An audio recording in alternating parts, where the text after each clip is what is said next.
You may find that it's your natural instinct to recreate yourself, to improve yourself, so to speak. Improve yourself in one way or another, whether it's spiritually or physically or both. We have a inclined, we're inclined to improve ourselves. You have an inborn desire to make a new you constantly. That is creation going on. We're each an individual expression of the divine, and the divine is all about creation. And we are all about creation, and the primary way we do that is through ourselves.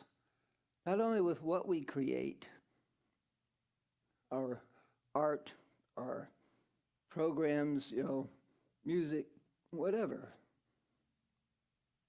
but how we create ourselves. We're constantly recreating ourselves. Hopefully for the better. That's why we're all here. That's why we're all on the spiritual path. I believe this comes from a combination of the predication of your divine spiritual self, your divine spiritual nature, and your human instinct. Your human instinct to survive. Because after all, we are spiritual beings living a human experience. It's the combination of these two things, being a spiritual being, living a human experience, that comprise our search for happiness in the world. It actually comprises our whole life in this world. A happiness in the life that we can only truly achieve when both aspects are lived as one. We can't dismiss our spirituality. Not good things happen when we do that. We can't dismiss our humanity. Not good things happen when we do that. We have to live both simultaneously.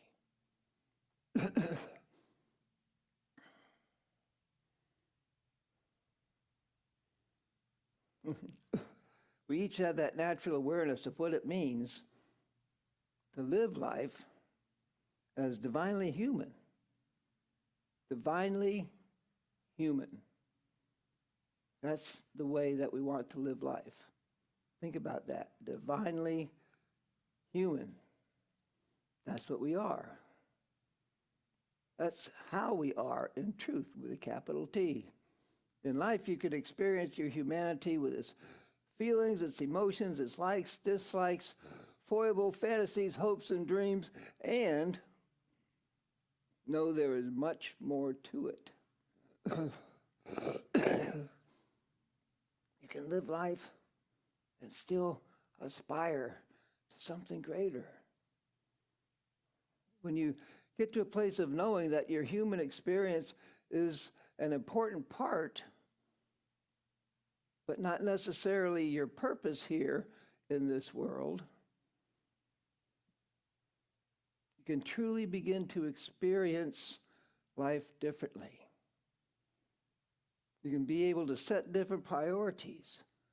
When your priorities change, your life changes.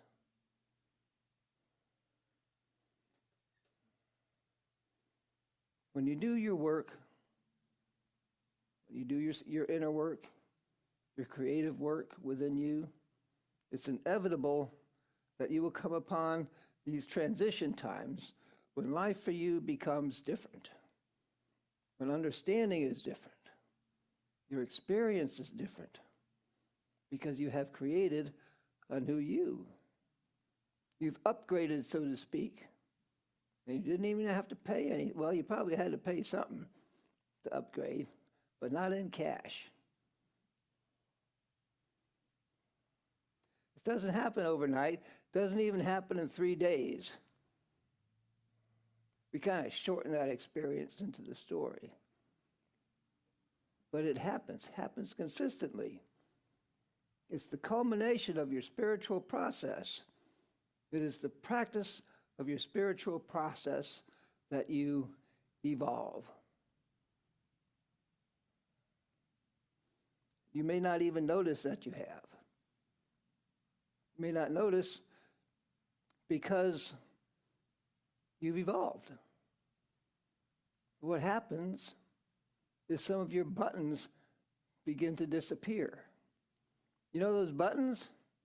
Those buttons that people can go, oh, watch this, boink, and watch you do all kinds of non-spiritual things.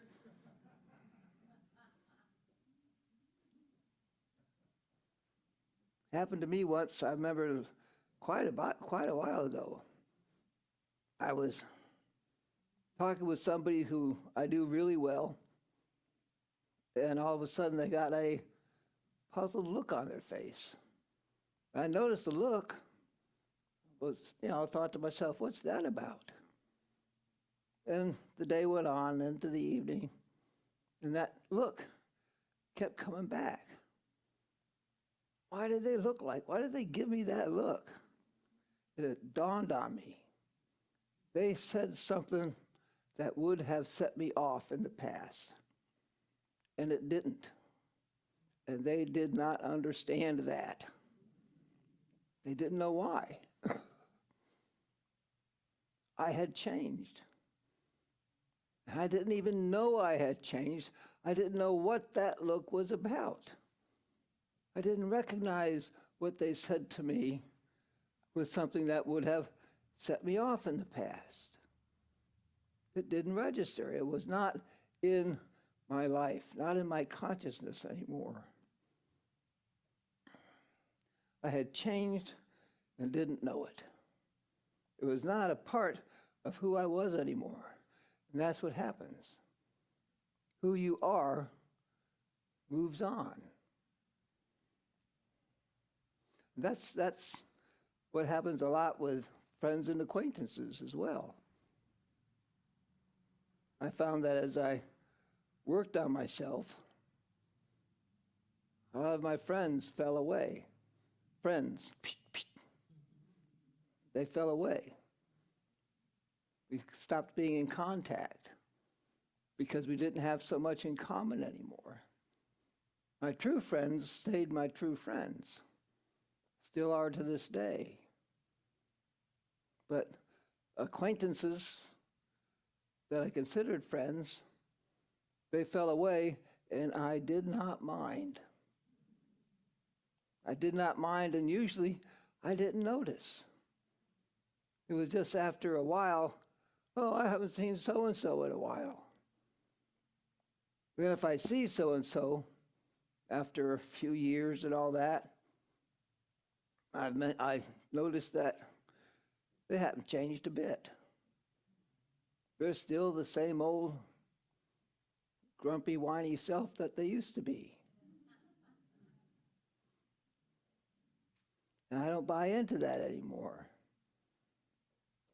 So, bless you on your way. I'll, still consider you an acquaintance. But don't need you in my life anymore. And they don't need me in their life because I remind them what they can be. And they don't want to. That's a hard one to swallow. But that's the truth. That's why they cut ties with you, because they see what they can be. They see what they can do, and they don't want to. So, away they go. Good riddance. Bless you on your way. Don't let the door hit you in the behind.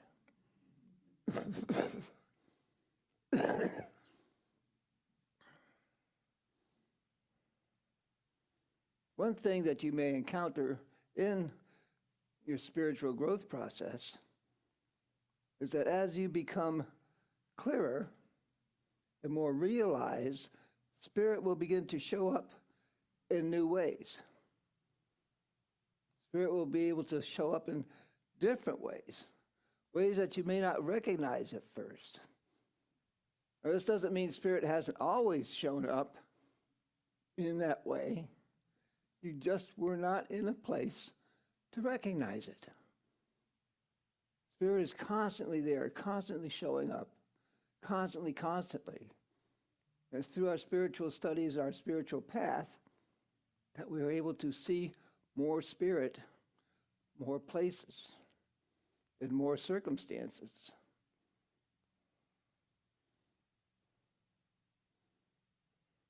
This is illustrated in our Bible stories, right? When Mary saw him when he first came out of the tomb, she thought he was the gardener.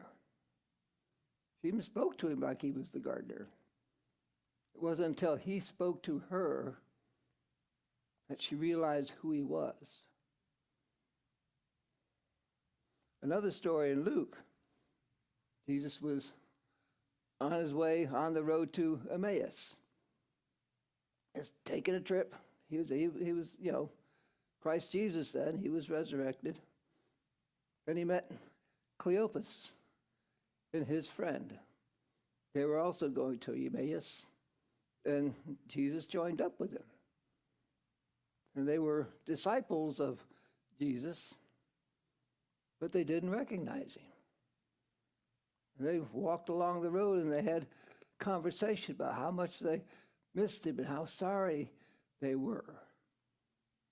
They didn't recognize him until he broke bread when they went to supper. They immediately recognized him and started praising him, etc. And then my favorite one is found in John. The guys are out fishing. They're not catching anything. He tells them to cast their net on the other side of the boat. They do. They pull in a big haul. And they look to the shore, and there's Jesus cooking them breakfast. He says, "Come on in." And this is how it goes. Jesus said to them, "Come and have breakfast." Now, none of the disciples dared to ask him, "Who are you?" Because they knew it was the Lord. This tells us that even though it may appear different, you will recognize the guidance, that intuition, that something that is your Christ, that is your way shower, that is the divine showing up for you, as it always has and it always will.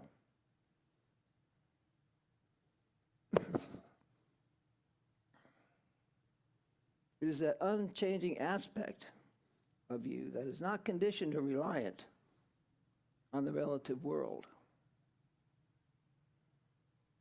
It remains a constant beacon of light to your path. This week, friends, as you continue your adventure of discovering, creating, and experiencing the new you, remember to embrace your humanity as a way to a means,